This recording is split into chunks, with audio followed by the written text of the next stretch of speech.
memori di dimensi cermin.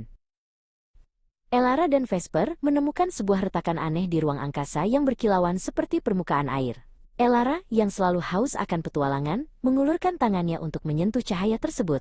Vesper, lihat. Ini bukan sekadar lubang hitam, ini adalah pintu menuju sesuatu yang lain, seru Elara dengan mata berbinar. Vesper segera menyiapkan alat pemindainya, mencoba membaca anomali energi yang belum pernah ia lihat sebelumnya.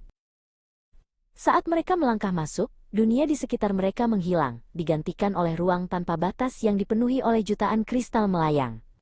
Setiap kristal memancarkan cahaya yang berbeda-beda, menciptakan pemandangan yang memukau. Vesper melayang di udara yang tenang, mencoba menyeimbangkan dirinya. Ini adalah ruang hampa memori, bisik Vesper dengan nada takjub, sementara alatnya mulai menangkap frekuensi suara yang sangat halus. Elara mengejar sebuah kristal besar berwarna jingga yang melintas di dekatnya. Saat jarinya menyentuh permukaan dingin kristal itu, sebuah gambar muncul di dalamnya. Ia melihat ledakan bintang yang indah dari jutaan tahun yang lalu.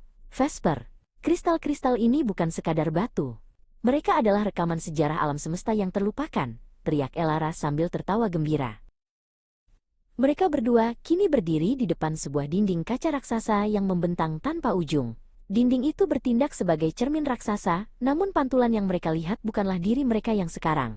Dalam cermin itu, Elara melihat dirinya sebagai penjelajah galaksi legendaris, sementara Vesper melihat dirinya sebagai ilmuwan yang telah memecahkan misteri gravitasi.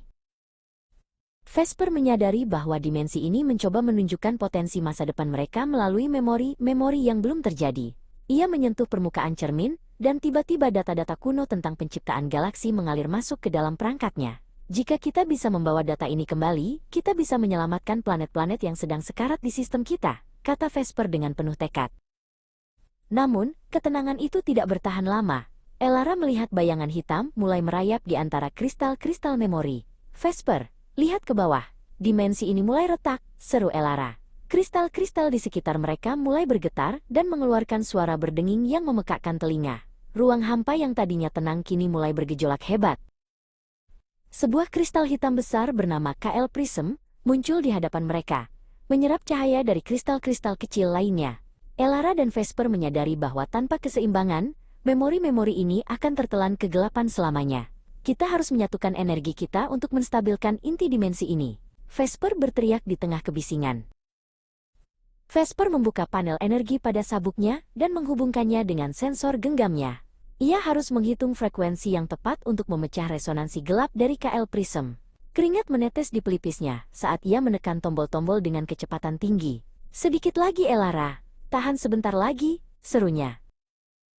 Elara menangkap cahaya dari kristal-kristal memori yang masih murni dan mengarahkannya langsung ke alat Vesper. Dengan satu dorongan kuat, sebuah gelombang cahaya murni terpancar, menghantam KL Prism dan mengembalikannya menjadi bening. Ledakan cahaya itu menyelimuti mereka, membawa kehangatan yang menenangkan ke seluruh ruangan. Dimensi cermin kembali tenang, dan kristal-kristal kembali melayang dengan damai. Elara dan Vesper kembali ke kapal mereka, membawa sebuah kristal kecil sebagai kenang-kenangan dan data berharga bagi masa depan. Sambil memandang bintang-bintang dari jendela kapal, mereka tahu bahwa petualangan mereka baru saja dimulai. Alam semesta punya banyak cerita, dan kita baru saja membaca halaman pertamanya, ucap Elara sambil tersenyum.